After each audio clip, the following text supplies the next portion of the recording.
Bonjour à vous. Alors, aujourd'hui je vous emmène au plein milieu de la mer d'Irlande, entre l'Irlande, l'Écosse et l'Angleterre, sur une petite île qui s'appelle l'île de Man, M-A-N. Alors, c'est une très ancienne terre celte en fait, qui présente la particularité d'avoir été également occupée pendant très longtemps par les Vikings, de la même façon qu'une grande partie de l'Écosse. Ceux-ci ont laissé beaucoup de traces évidemment dans la culture de l'île, en particulier au niveau de la langue.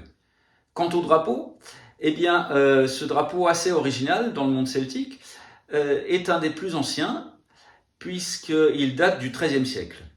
Vous avez donc sur un fond rouge un élément central constitué par trois jambes éperonnées, qui ont un peu l'air de se courir après. Donc a priori déjà c'est une symbolique un peu étrange. Alors il y a plusieurs façons d'interpréter ce drapeau. Certains disent qu'il répond à un adage qui fait kick out Ireland, kick out Scotland, kick out England. Ce qu'on pourrait traduire plus ou moins adroitement par dégage l'Irlande, dégage Écosse, dégage Angleterre. Ensuite, on peut voir dans ces trois jambes, avec la symbolique ternaire toujours, on peut voir tout simplement une représentation d'un triskel, ce qui nous rattache directement au monde celte.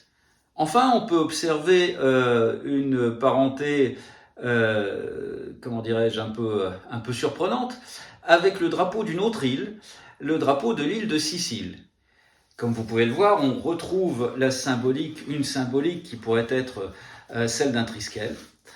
Mais ceci dit, on pourrait aussi dire que, comme les Vikings ont également occupé la Sicile, où ne sont-ils pas allés, eh bien, ils ont influencé la symbolique du drapeau de l'île de Sicile de la même façon que celle du drapeau de l'île de Man. Affaire à suivre. Voilà, c'est tout pour aujourd'hui. Je vous dis à la semaine prochaine.